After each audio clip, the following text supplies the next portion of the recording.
in our email. Next up is Joel D'Alessandro from Right to Liberty of Beaver County, and he's pretty much the one that spearheaded this thing. So thank you, Joel.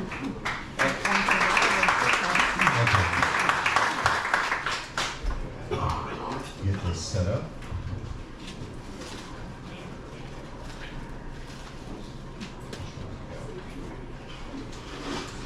Well, thank you all for having me. This is great. I love this turnout. I keep wanting our group to have a similar turnout.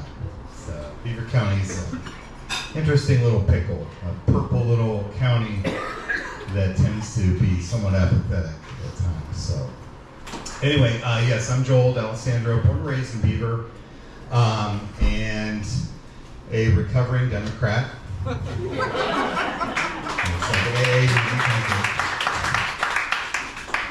Yeah, I was artsy-fartsy and very, very different person that I am now. I took the best parts, but got wiser. In 2003, I headed out west. I drove out west to Seattle, and I was there for almost 19 years. So I just got back.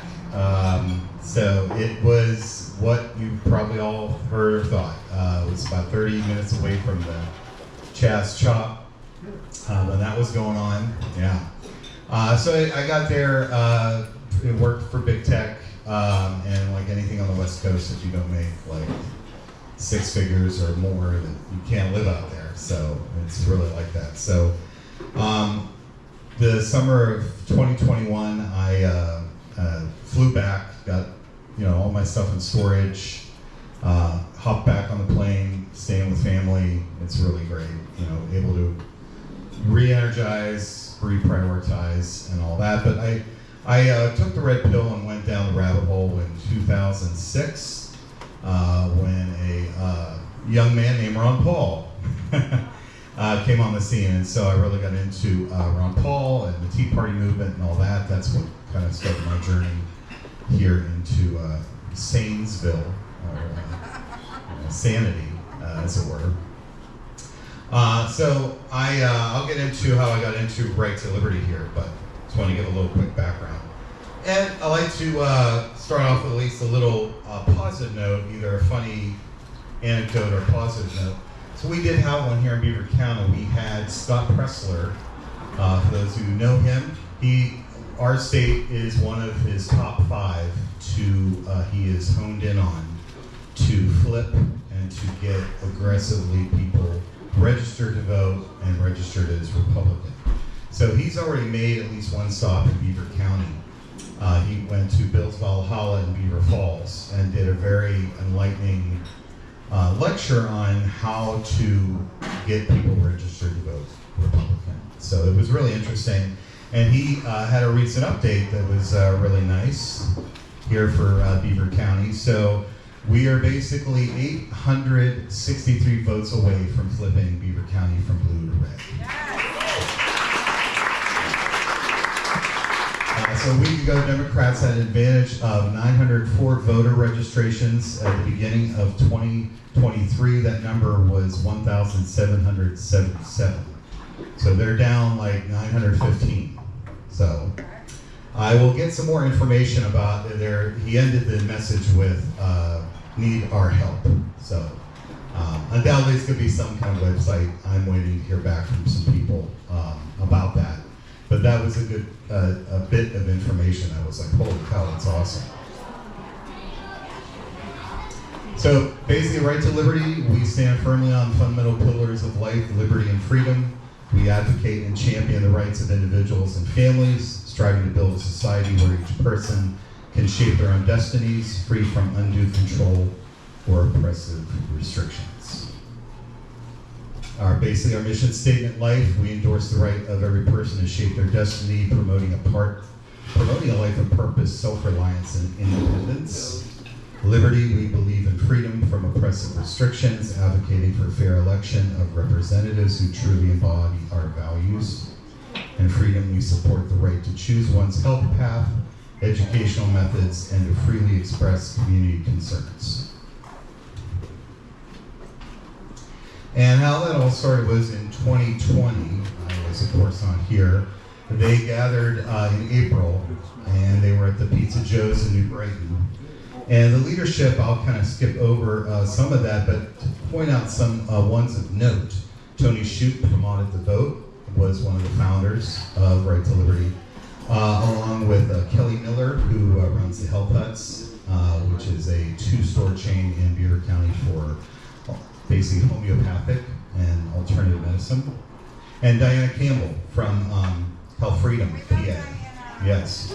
So those were some of the leaders that initially started it as a means of basically their focus, obviously, was with, I think, with most of us, was what was happening with COVID. And so they were very concerned about the vaccine and mask mandates that was going on in schools at the time. And it was about 20 members.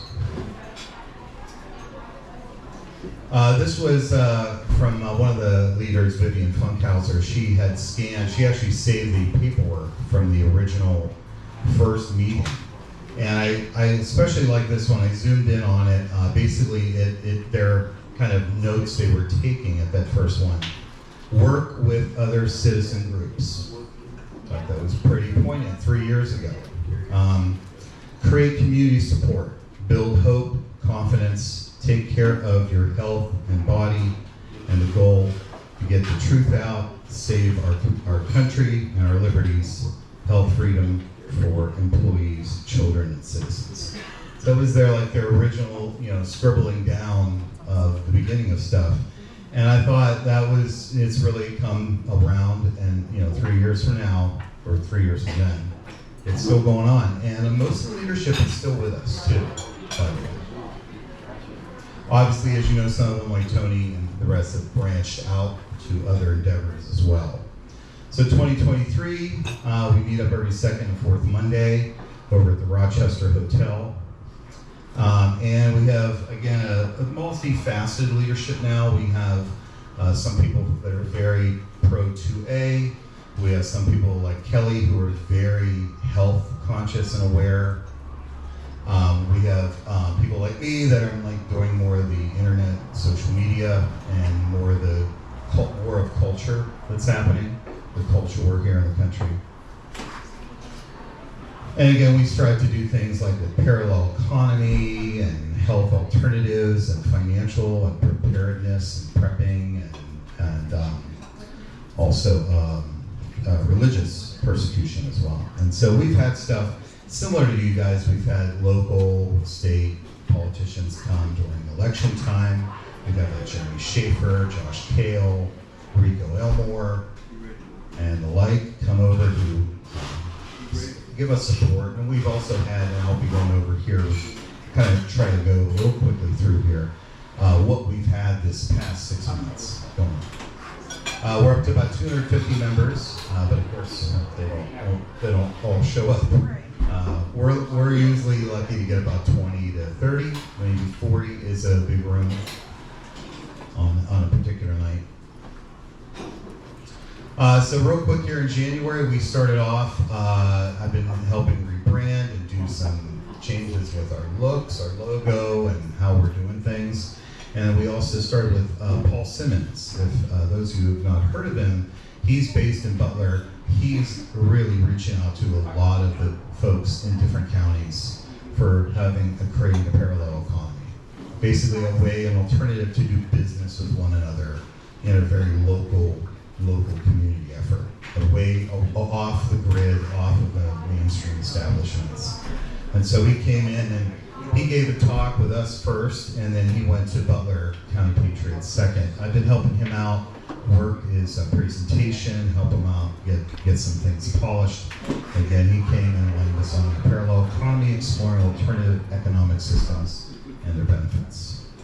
And we also had one of our leaders, Bob Patterson, talk about ESG and how he's been finding which places to go to put your money. Banks, or specifically credit unions that aren't ESG. And so he made the bad discovery, like PNC Bank, very much ESG. So he yanked all of his money out, and then one of our local ones called West Aircom Federal Credit Union, they are not ESG. so he has his money there. So he went over that. He dove pretty deep and did a very good presentation on that. February happened, so we definitely pivoted and started going over about ways of water filtration and being concerned about what was happening to the environment and our health with that. And so we had at least tried to keep up on what was going on and give updates here and there, where you can go for a meeting or where you can go to find out stuff. And it was a pretty stressful, interesting experience for sure. We also had a pastor, Mike Coleman, do a presentation on religious persecution. It was very good. He is the pastor at the Edgewood Church out in Beaver Falls, like Dougherty Township. And he gave a very excellent presentation on that and the importance of religious freedom. And then we also had Jack Spencer, yes, the founder of the Beaver County Ham Radio Society. And so he came and gave a kind of an intro lesson on ham radio, the benefits of it, why you should have it or do it. He's also giving his time freely, giving lessons for being licensed. And so a group of us from Right to Liberty started doing that, going down that rabbit hole. Little did we all know it involves the fundamentals of electricity. It's almost like going for your electrician's license, learning how to go for at least, I think it's called a novice level license, so you have at least the ability to transmit out, the legal ability to do that. So that was very interesting as well.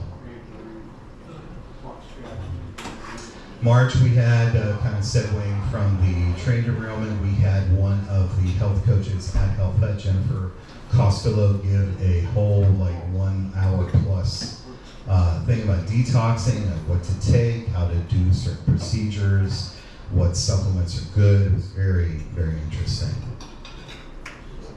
And then we had Representative Josh Kale come and also give us updates about what was going on in Harrisburg and things he's working on and what's on his plate.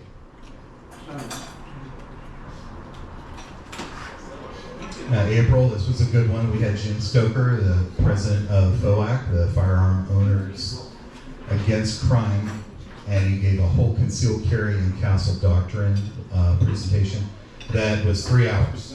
He didn't stop.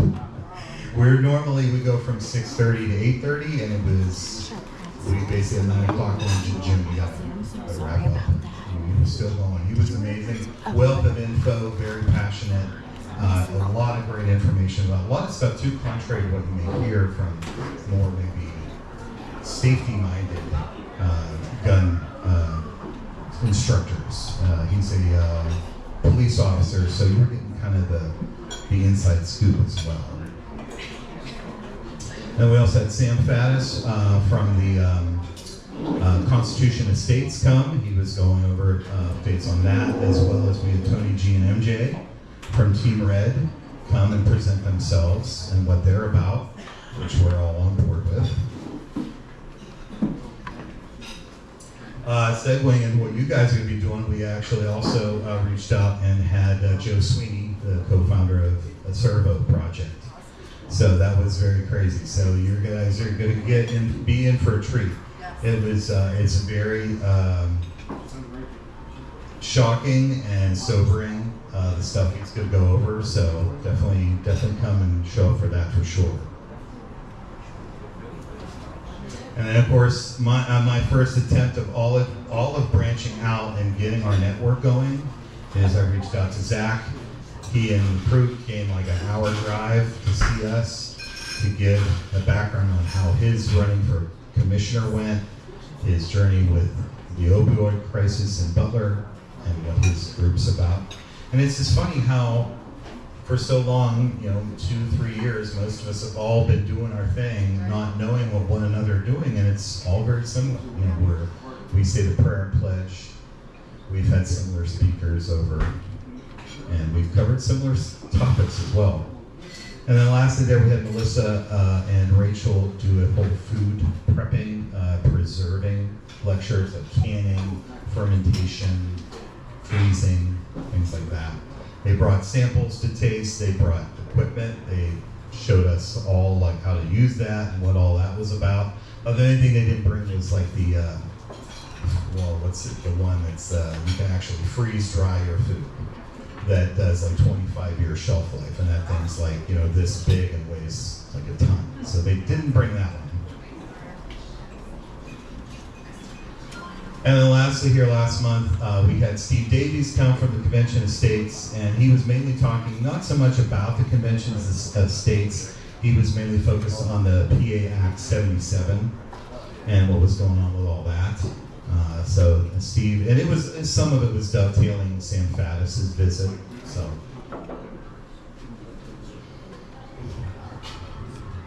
And then our last one, which was just 2 days ago, we did the mid-year review and a roundtable discussion to talk about, you know, what were concerns everybody had in the group going on for this year. So some of the stuff about us here, this is